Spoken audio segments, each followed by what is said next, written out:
네, 72페이지 하나씩 보도록 하겠습니다. 그래서 내일 쪽지 시험 볼 것 중에 하나가 이 부분이세요. 72페이지에 보시면 현금 및 현금성 자산이라고 있으시죠?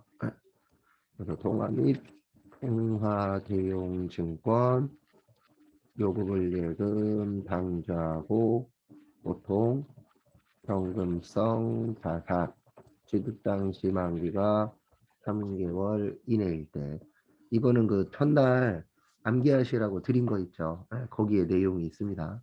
그 부분은 참고하시고. 그래서 하나씩 설명을 드리면은요.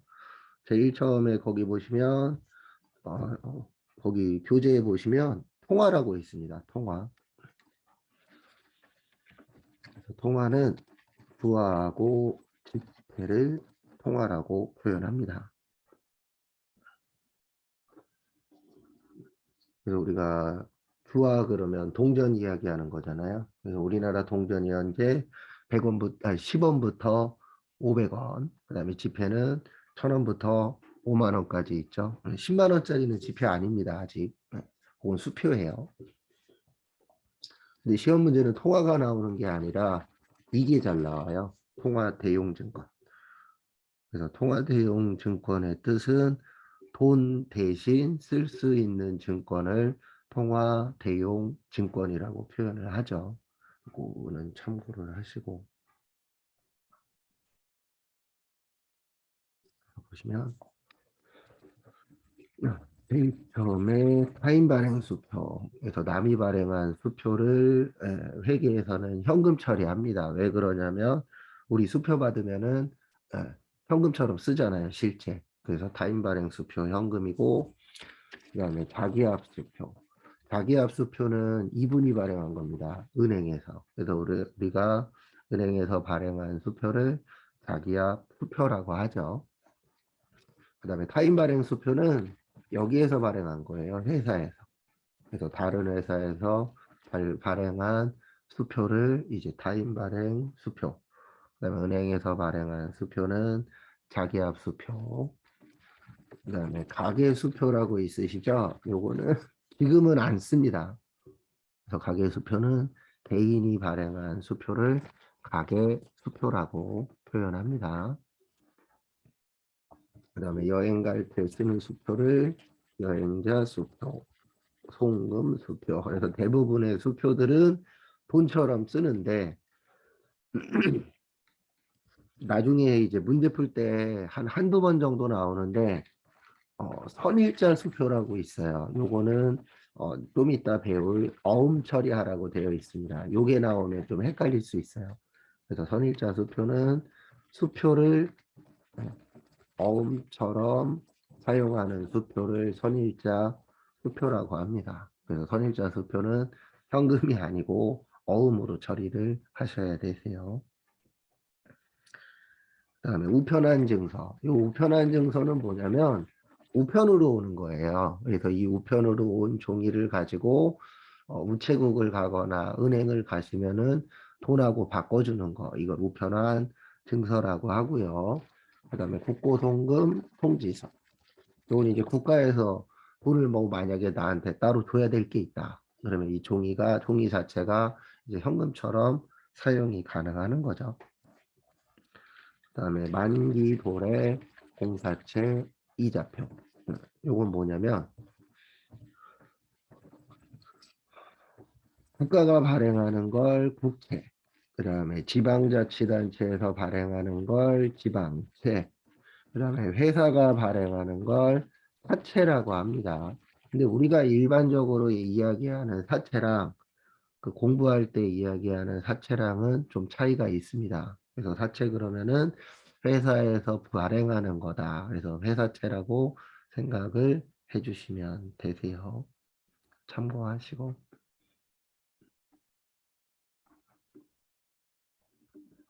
근데 이게 다 돈 빌리는 거잖아요. 그러면 우리가 돈을 빌리면은 줘야 될 게 있죠. 뭐 줘야 돼요? 이자 줘야 되죠. 네.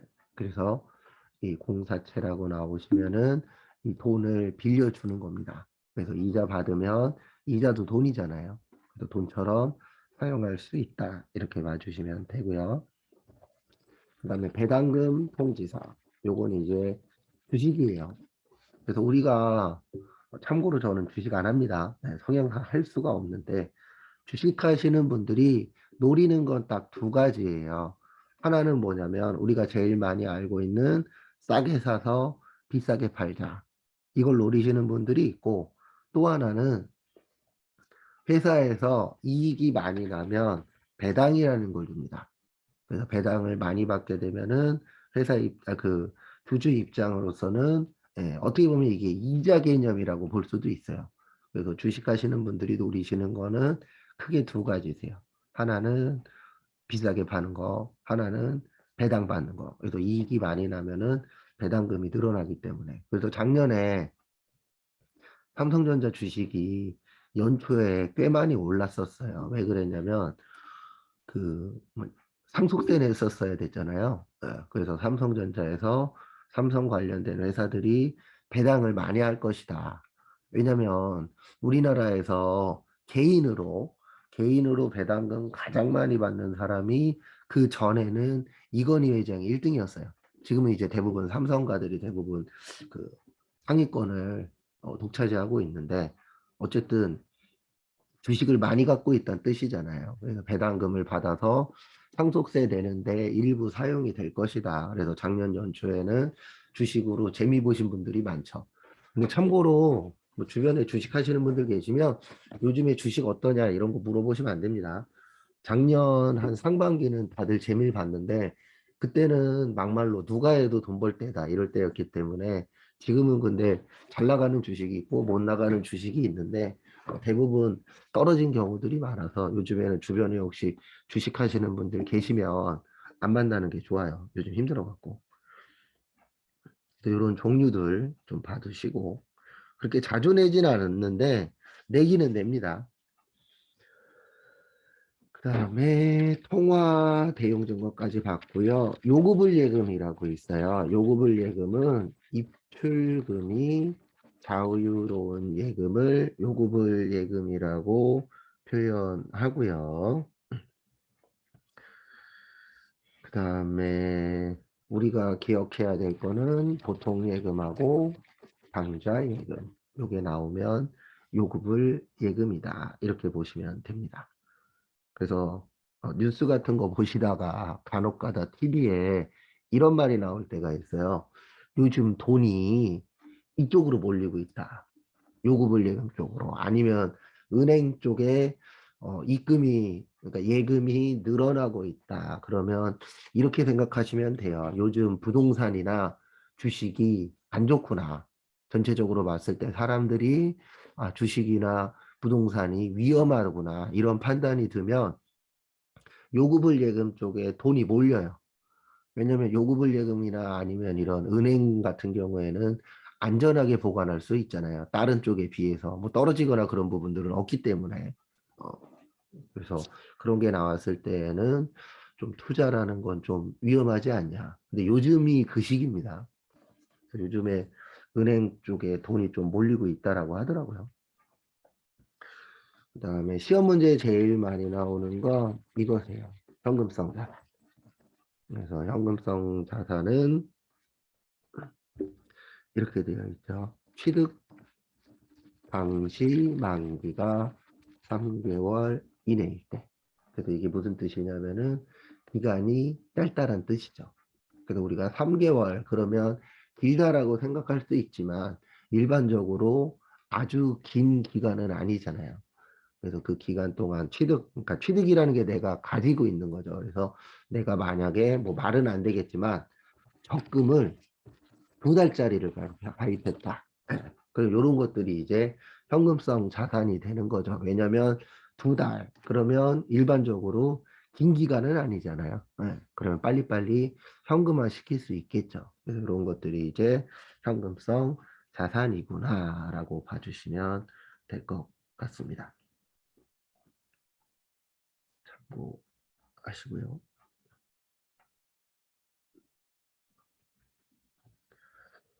그다음에 거기 교재 72페이지 보시면 2번에 현금 과부족이라고 있습니다. 그래서 앞으로 제가 현금 과부족 나오면 이렇게 써드릴 거예요. 일시적, 가계적. 그래서 현금 과부족은 언제 쓰냐면 현금이 많거나 적을 때, 이럴 때 쓰는 건데 왜 가계정이라고 하냐면 내용은 모르는 거예요. 그러니까 현금이 많은데 왜 많은지 몰라. 현금이 부족한데 왜 부족한지 몰라. 이렇게 모를 때. 그래서 알 때까지 쓰는 거예요. 그래서 잠깐 동안 쓰는 가짜 계정이다. 그래서 일시적 가계정이라고 표현을 합니다. 이 부분은 참고하세요. 그래서 얘는 나중에 자세하게 볼 건데 결산 시에 답이 아니면 답손실로 처리하시면 됩니다. 그래서 영화 같은데 막 이런 거 있잖아요. 갑자기 나도 모르는 돈이 1억이 들어왔어. 이런 부분들이 생길 수도 있죠. 그래서 돈이 많은데 왜 많은지 나도 모르겠어. 이럴 수도 있죠.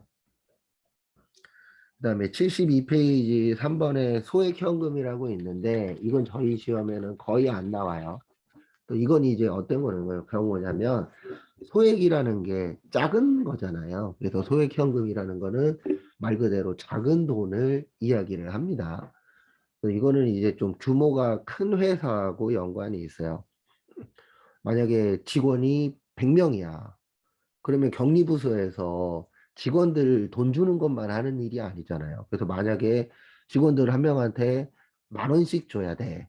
그럼 이거를 모든 업무를 격리부서에서 하게 된다라고 한다면 다른 업무를 못 할 수도 있겠죠. 그래서 어떻게 하는 거냐면 각 부서에다가 정해놓고 돈을 주는 거예요. 그래서 만약에 영업부에다가 한 달에 100만 원씩 주겠다. 그럼 그 100만 원을 주면은 그 영업부 담당자는 그거 가지고 회식도 하고 야근에도 사용하고 이렇게 돈을 한 달 동안 운영을 하는 겁니다.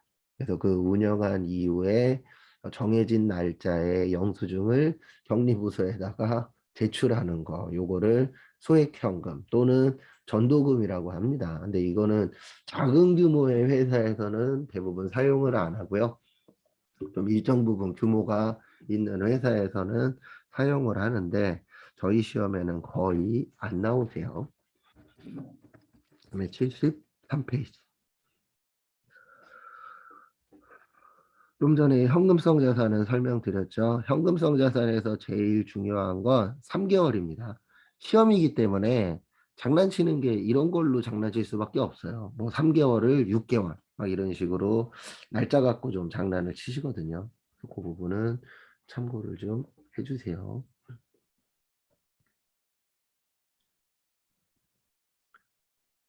그다음에 다음 것도 보시면은요.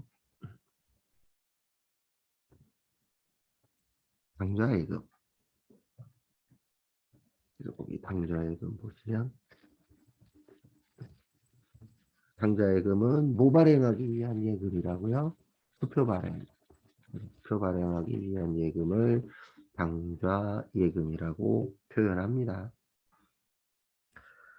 그 다음에 거기 아래쪽에 보시면 당좌 차월이라고 있으세요. 네, 요거는 마이너스 통장 생각하시면 됩니다. 그래서 마이너스 통장이라고 아마 들어보신 분도 계시고 못 들어보신 분도 계실 건데요. 우리가 통장에 돈이 없을 수도 있잖아요. 원래 통장이라는 거는 0이 되면 끝입니다. 근데 이거를 이제 마이너스 통장이라는 거를 개설을 하시면 그 계약한 금액까지, 그래서 마이너스 통장이 1억까지야. 그러면 통장에 돈이 없어도 1억까지 빌려서 쓸 수 있는 건데요. 이거에 이제 단점이 있어요. 이건 대부분 신용대출입니다. 그래서 신용대출이다 보니까 담보대출보다는 이자율이 어때요? 세요. 그래서 최근 데이터는 없고 한 2년인가 3년 전에 한번 뉴스에 나온 적이 있었는데요. 이 마이너스 통장의 일반적인 이자율이 한 10% 가까이 된다라고 합니다. 그래서 최근에 뭐 이제 계속 나올 건데 이건 어쩔 수 없는 거예요. 그 부동산 연끌하신 분들이 뭐 대출도 받고 신용대출도 받고 마이너스 통장도 쓰고 했다라고 하잖아요. 네. 거기에서 나오는 마이너스 통장이라고 이해를 하시면 되세요. 그 부분은 참고하시고. 그 다음에 74페이지. 단기 금융 상품 옆에다가 요거 하나만 적어주세요. 단기 금융 상품.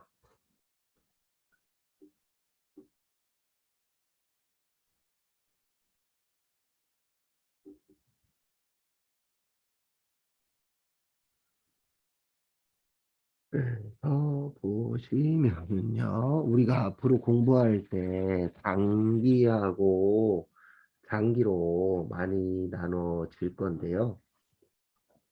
이거 나눠질 때의 기준은 1년 기준입니다. 회계는 1년 기준이 많아요. 그래서 단기 금융 상품은 1년 안에, 장기 금융 상품은 1년 넘을 때 이렇게 이제 나누어져 있습니다. 그 부분은 참고를 좀 해주세요.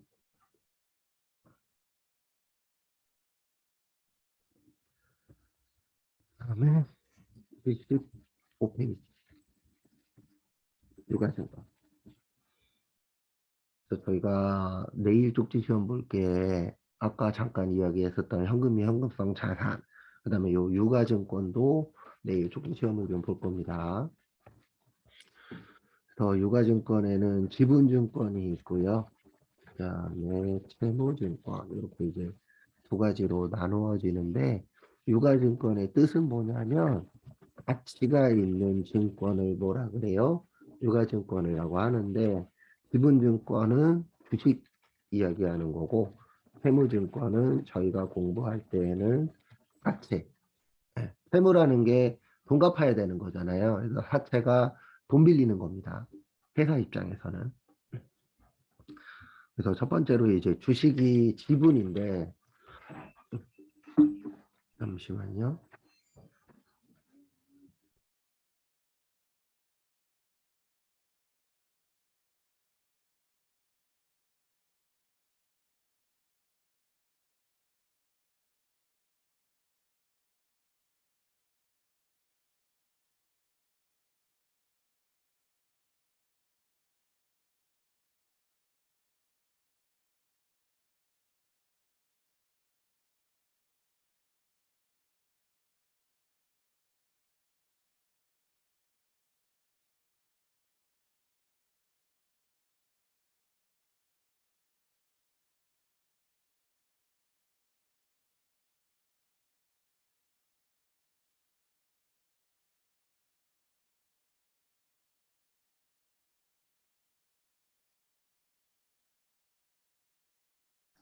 그래서 우리가 주식 그러면은 기분 이야기하는 거잖아요. 네. 그래서 주식 관련돼서는 총 세 가지가 있으세요. 그래서 단기매매증권, 매도가능증권, 지분법 적용, 투자주식. 그다음에 적고 나서 설명드릴게요. 채무증권은 단기매매증권, 매도가능증권, 단기 보유증권 이렇게 암기를 좀 할 겁니다.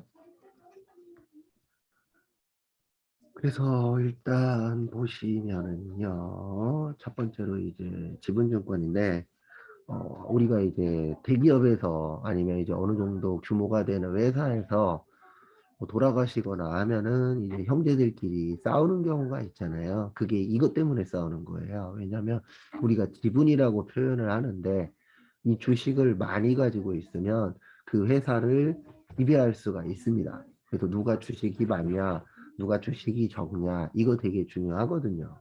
그래서 일반적으로 우리가 이렇게 표현하잖아요. 주식회사 삼성전자. 그래서 회사가 주식으로 되어 있는 회사입니다. 그래서 일반적으로 불가능하긴 하지만 내가 만약에 삼성전자 주식의 50%를 가지고 있다. 그러면 그 삼성전자를 내가 쥐락펴락할 수 있어요. 왜냐면 주식으로 되어 있기 때문에. 아, 그래서 그걸로 되어 있는 회사들을 주식회사라고 하죠. 그래서 제일 처음에 이제 단기 매매증권. 그래서 단기라고 나오면 1년 이내라 그랬죠. 그다음에 매매의 뜻은 사고 파는 거. 그래서 1년 이내에 사고 팔 수 있는 걸 단기 매매증권. 그다음에 매도 가능 증권은 1년 이후에 사고 팔 수 있는 걸 매도 가능 증권. 그다음에 지분법 적용 투자 주식은 요거는 지배 목적으로 갖고 있는 겁니다. 그 일반적으로 회계에서는 20% 이상 갖고 있으면 지분법 적용 투자 주식이라고 하는데 저희 시험에서는 그렇게 자주 안 나와요. 저희 시험은 주로 요 두 가지. 그래서 1년 안에 사고 파냐, 1년 이후에 사고 파느냐 이렇게 이제 나누어져 있고요. 그다음에 채무증권은 이제 뭐 국채도 있고 공채도 있고 사채도 있고 하는데 저희 시험에 나오는 건 대부분 사채인데 보시면 단기 매매 증권은 1년 안에 사고 파는 거. 그다음에 매도 가능 증권은 1년 이후에 사고 파는 거. 그다음에 만기 보유 증권은 끝까지 갖고 있는 걸 이야기하죠. 그 부분은 참고해 주세요. 그래서 왜 만기라는 게 나오냐면 우리가 사채를 발행할 때 발행이 있고 만기일이라는 게 있어요. 그래서 만기일이라는 게 이날이 되면은 돈 갚겠다. 그리고 우리가 원래 돈 빌릴 때 사용증에다가 이런 거 쓰잖아요. 몇 년, 몇 월, 며칠에 돈 갚겠다. 뭐 3년 후에 갚겠다. 2년 후에 갚겠다. 그런 것들이 있잖아요. 네, 그런 것들이 이제 무슨 일이 되는 거세요? 만기. 그래서 만기까지 끝까지 갖고 있는다. 그래서 만기 보유증권. 참고하시고. 그 다음에 75페이지 밑에 보시면 단기 매매증권의 취득이라고 있습니다. 이 부분은 시험에 좀 많이 나오는 부분 중에 하나세요. 그래서 보시면은요. 보시면 우리가 취득 시에 부대 비용이라는 게 발생합니다. 부대 비용은 추가 비용이라고 보시면 되세요. 그래서 가장 대표적인 게 상품 구입 시에 운반비. 그래서 우리가 물건을 살 때 인터넷에서 물건 구입할 때 인터넷 가격도 보지만 택배비가 포함이냐 별도냐 이런 것도 우리가 유심히 보잖아요. 왜 그러냐면 택배비에 따라서 물건의 가격이 차이가 생기죠. 그래서 상품 구입할 때 운반비, 그 다음에 뭐 부동산 구입할 때 취득세 같은 것들 이런 것들이 이제 부대 비용이에요. 그래서 부대 비용은 그냥 이렇게 생각하시면 됩니다. 내가 어떤 물건을 사는데 돈이 추가가 되네. 내가 이 물건을 샀을 때. 예. 그래서 만약에 상품 10만 원어치를 샀는데 운반비가 3천 원이래. 그러면 그거는 10만 3천 원이 되는 거잖아요. 이렇게 추가적으로 들어가는 돈을 뭐라 그래요? 부대 비용이라고 하는데 우리 회계는 어떻게 하도록 되어 있냐면 매입 시의 부대 비용은 원가에다가 포함합니다. 그러니까 제가 아까 10만 원에 3천 원 주고 샀다 그랬잖아요. 그러면 그 물건은 가격 10만 원에 운반비 3천 원이 아니라 다 합쳐서 그냥 얼마가 되는 거예요? 10만 3천 원. 이렇게 처리해 주시면 되세요. 그 다음에 두 번째 이제 보실게 단기 매매 증권. 그래서 단기 매매 증권 구입 시의 부대 비용은 900번대 수수료 비용.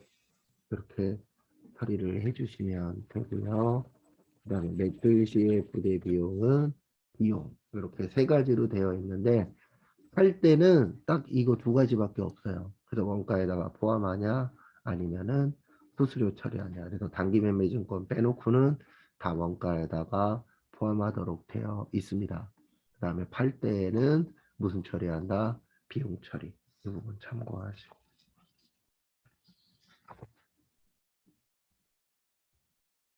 그리고 거기 76페이지 위에 보시면 단기 매매 증권 수수료는 수수료 비용이라고 되어 있죠. 네. 그 부분 중요합니다. 좀 봐두시고.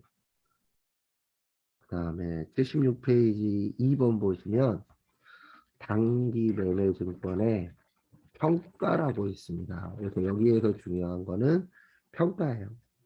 그래서 평가는 그냥 거기 교재에도 잘 나와 있는데 네, 돈 맞추는 거, 네, 금액을 맞추는 것을 평가라고 하고요. 그리고 1년에 딱 한 번만 합니다.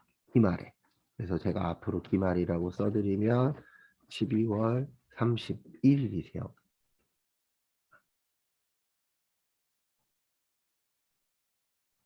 그래서 참고하시고.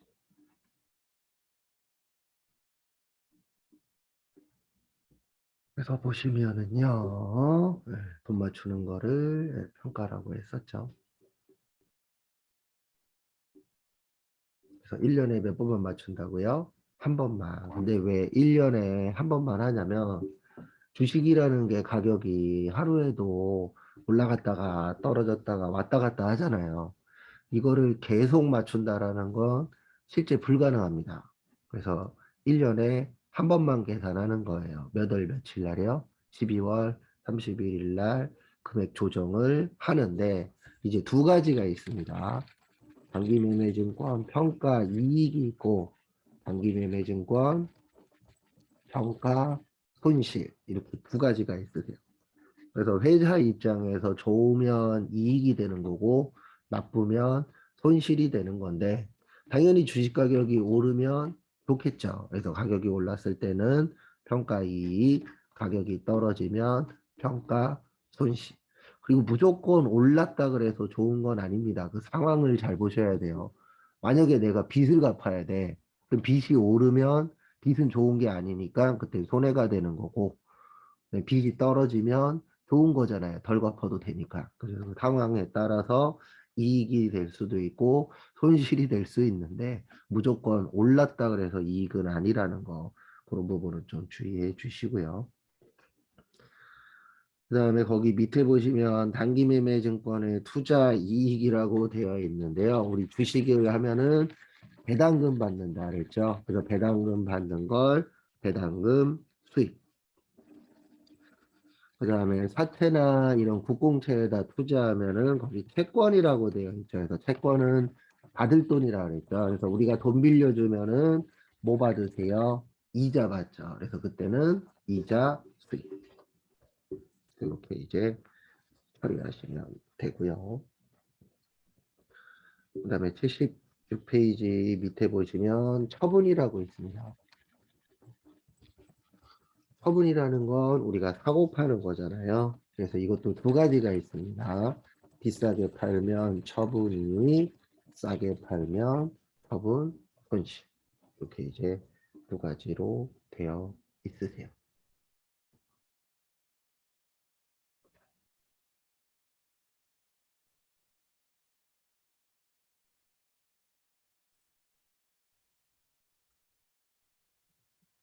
하시고. 그래서 비싸게 팔면 좋은 거죠. 네. 그래서 남의 입장 이런 거는 신경 쓰실 필요 없어요. 항상 입장은 누구 입장이 중요한 거예요? 내 입장이 중요한 거잖아요. 그래서 내가 봐서 비싸게 팔면 좋은 거 같아. 싸게 파는 게 좋은 거 같아. 그 상황에 맞춰서 처리를 해주시면 됩니다. 그다음에 78페이지 재고자산. 이 교재가 좀 바뀌었어요. 작년 거랑 앞뒤가 좀 바뀌어서 교재에 있는 순서대로 나가도록 하겠습니다. 어차피 오늘 목표가 유동자산까지니까. 그래서 재고자산 그러면은 무슨 목적이라 그랬죠? 판매 목적. 또 우리가 사고 팔 때에 가장 중요한 건 두 가지가 있습니다. 몇 개 팔았냐? 그 다음에 얼마에 팔았냐? 이거 중요하죠. 어, 왜 중요하냐면은 몇 개 팔았냐? 회사 입장에선 중요하잖아요. 조금 파는 것보다는 당연히 많이 파는 게 중요한 거고, 그 다음에 얼마에 팔았냐, 싼 거 팔았냐, 아니면은 비싼 게 팔았냐, 이런 부분들도 중요하죠. 그래서 거기에 따라서 달라진다라는 거 참고하시고, 그래서 요거는 다음 주 월요일 날 외우긴 할 건데 수량 결정 방법에는 세 가지가 있습니다. 그래서 계속 적는다 그래서 계속 기록법, 참고 가서 확인한다 그래서 실질재고, 조사법, 섞어 쓴다 그래서 혼합법. 지금 제가 적어드리는 이 부분은 그 외우시라고 나눠드린 거에 있습니다.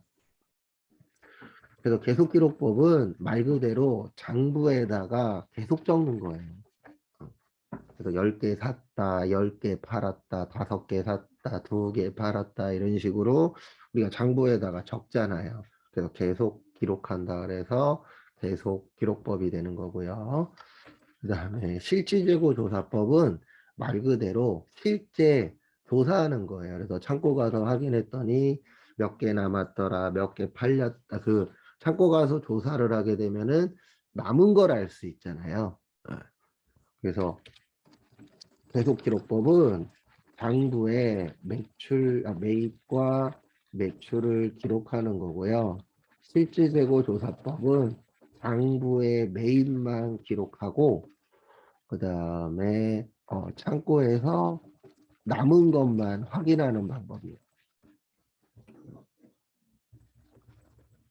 그래서 이렇게 되는 겁니다. 어떻게 되는 거냐면 실질재고 조사법은 만약에 내가 100개를 샀어요. 근데 창고 갔더니 20개 남아서 그러면 결론적으로는 80개를 뭐 한 거죠? 판 거죠. 이렇게 보는 게 실질재고 조사법이에요. 그래서 실제 창고 가서 봤더니 20개 남았네. 근데 장부에 봤더니 100개를 샀네. 그러면 결론적으로는 몇 개를 팔았다라고 볼 수가 있죠. 80개. 근데 실무가 하시면 이걸 가장 많이 써요. 혼합법.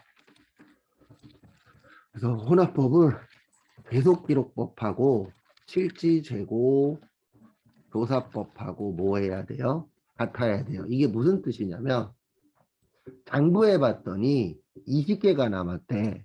그러면 창고에 가서도 몇 개가 남으셔야 돼요? 20개가 남아야 되죠. 근데 대부분 실무 가보시면 아시겠지만 저도 이제 실제 회사에서 창고 담당도 해봤었는데 안 맞아요, 잘. 참 희한해요. 어. 분명히 장부에는 20개 있어. 그래서 창고 가서 확인했더니 어떨 때는 21개가 있고 어떨 때는 18개가 있고 이런 식으로 많거나 적을 때가 발생합니다. 원래 가장 좋은 건 뭐예요? 똑같은 게 당연히 가장 좋은 거죠. 근데 생각 외로 안 똑같을 때가 훨씬 더 많더라고요. 해보니까. 그게 참 희한해요. 제가 맞춰보고 맞춰놓고 한 달 후에 또 참고 이렇게 다시 해보면 또 안 맞고 그게 참 희한하더라고요. 그래서 이렇게 세 가지 방법이 있습니다. 근데 뭐가 더 좋다 나쁘다 보다는 다 장단점들이 있어요. 그래서 실무에서는 이 혼합법을 많이 쓰죠. 그 다음에 이제 두 번째로 기억하셔야 될 때 단가 몇 개 팔았냐, 그 얼마짜리 팔았냐. 그래서 개별법이라는 게 있습니다. 이게 가장 정확해요. 그래서 개별 그러면 이걸 기억하셔야 돼요. 우리 과자 같은 거 보면 개별 포장이라고 되어 있잖아요. 하나씩 되어 있는 거. 그래서 개별법의 뜻은 몇 개씩 계산하시는 거예요. 하나씩. 그래서 하나씩 계산한다. 그래서 개별법이라고 하고요. 그다음에 이제 아르바이트를 편의점이나 이런 데에서 하셨던 분들은 아마 많이 들어보셨을 거예요. 선입선출법. 그래서 선입선출법은 옛날 걸 먼저 파는 겁니다. 그 다음에 무슨 법이 있어요? 후입선출법. 그래서 아마 저 포함해서 많은 분들이 이런 행동을 해보셨을 거예요. 어떤 행동을 해봤냐면 우리 마트나 슈퍼나 편의점 가서 유제품 같은 것들 살 때 있잖아요. 우유 같은 것들.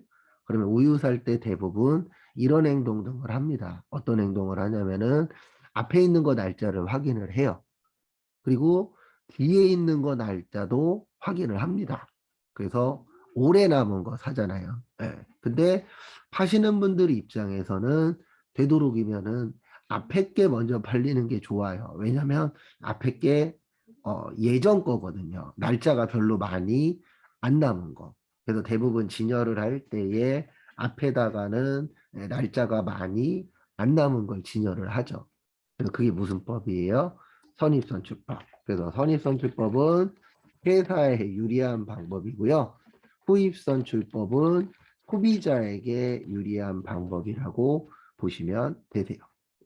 그래서 대부분 저 같은 행동 하잖아요. 유제품 살 때 며칠 남았냐, 얼마나 남았냐, 그 확인하고 거기에 따라서 구입을 하시죠. 근데 우리는 되도록이면 후입선출법으로 물건을 구매하려고 노력을 합니다. 왜 노력을 하냐면 후입선출법이 누구한테 유리하니까요. 소비자한테.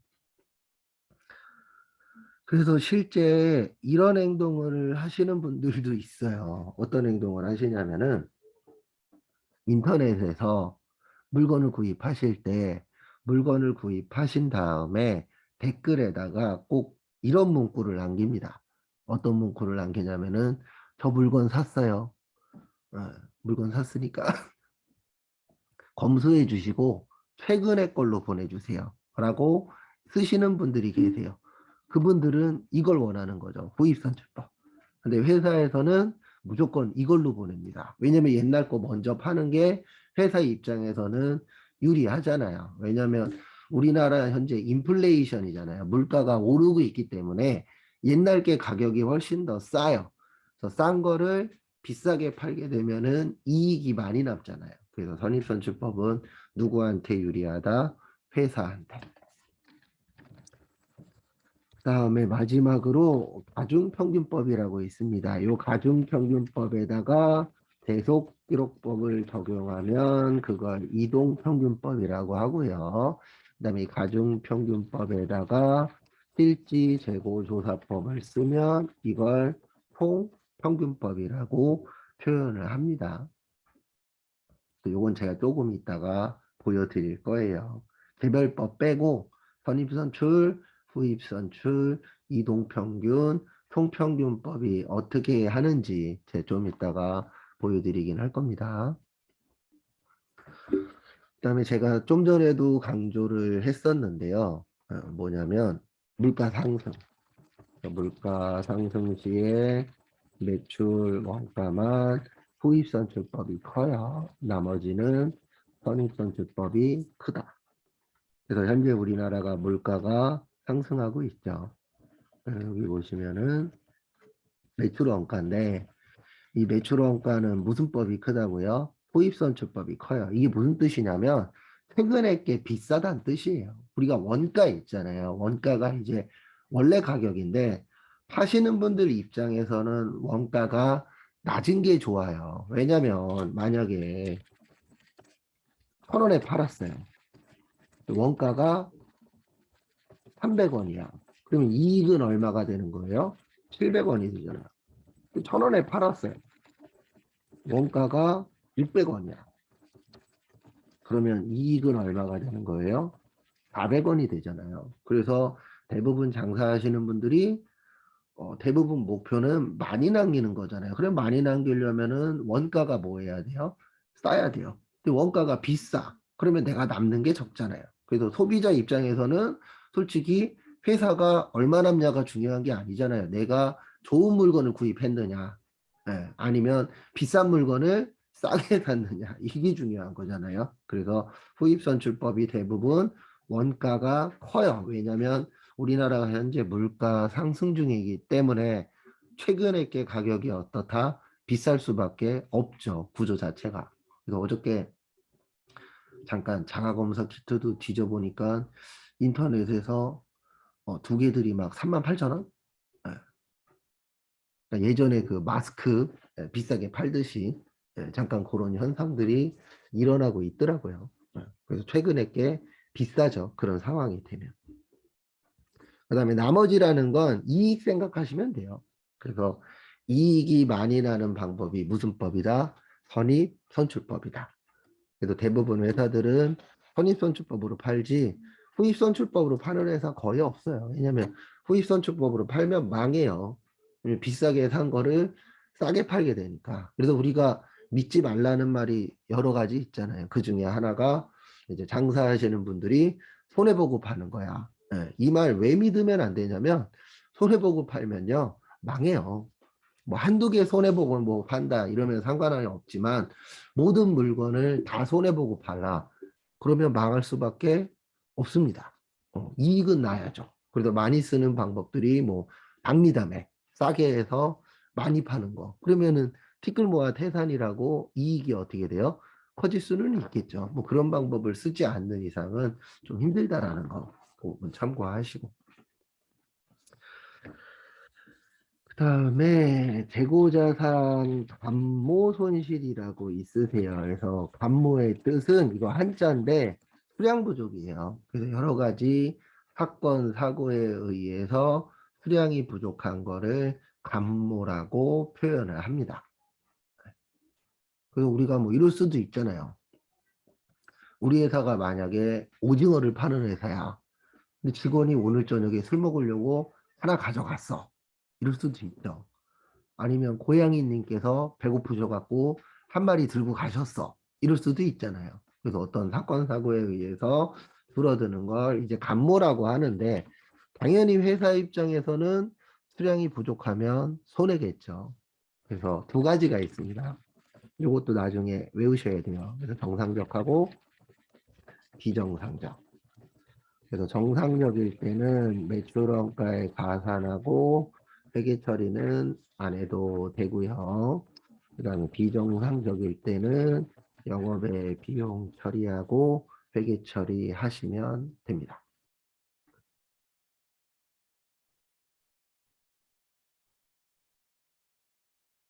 참고하세요.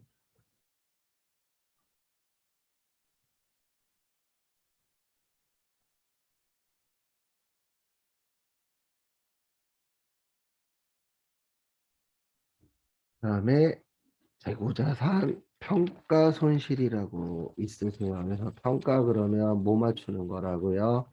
금액 맞추는 것을 평가라고 하는데 왜 손실이냐면 우리 회계는 저가법이라는 걸 써요. 무슨 법 쓴다고요? 저가법. 그래서 저가법이라는 건 올라가는 게 아니고 뭐 하는 거죠? 떨어지는 거죠. 그래서 가격이 떨어지는 거. 음. 그래서 어디에서 회계 처리하냐면 매출 원가 쪽에서 회계 처리하라 이렇게 되어 있습니다. 그 부분은 참고를 좀 해주세요.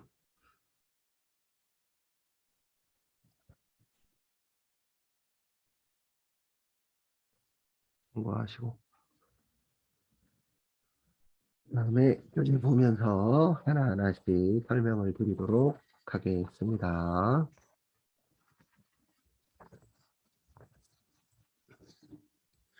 그래서 재고자산의 분류 보시면은요, 재고자산의 분류에서 저희가 많이 볼 거는 상품, 제품, 제공품, 원재료. 그래서 상품은 사다가 판매, 제품은 만들어서 판매, 제공품의 뜻은 미완성품이에요. 그다음에 제품은 다른 말로 뭐라고도 해요? 완성품. 왜냐면 완성돼야 팔 수 있잖아요. 그다음에 원재료는 말 그대로 그 재료를 이야기합니다. 이렇게 나누어져 있으세요. 그 부분은 참고 좀 해주시고요. 그다음에 지금부터 공식을 4개를 적어 드릴 건데요. 그 외우라고 나눠 드린 거 아마 두 번째 장, 두 번째 페이지 아마 중간쯤에 있을 건데 요건 이제 설명을 드리기 위해서 아마 요거 설명하시면 될 것 같아요. 요건 공식인데 요거는 좀 뒤에 가서 외울 겁니다. 바로 외우지는 않고. 그리고 참고로 이건 시험 문제 만약에 나오면 4개를 다 알고 있어야 한 문제 맞출 수 있게끔 그런 식으로 시험 문제가 나오세요. 이거 순매출액은 총매출액 마이너스 매출한 임의대놀이 마이너스 매출 할인 그다음에 순매입은 총매입액 플러스 부대비용 마이너스 명의반출 및 대놀이 마이너스 매입 할인. 매출 할인은 기초 상품 플러스 순매입액 마이너스 기말 상품 마이너스 타계정 대체 매출액 마이너스 매출 원가. 하나씩 표현 설명 드릴 겁니다.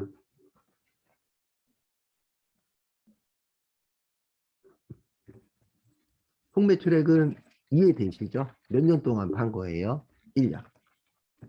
그 다음에 환입의 뜻이 뭐냐면 한자가 도로 한자예요. 그래서 나갔다가 다시 돌아오는 거. 일명 우리가 반품이라고 표현하죠.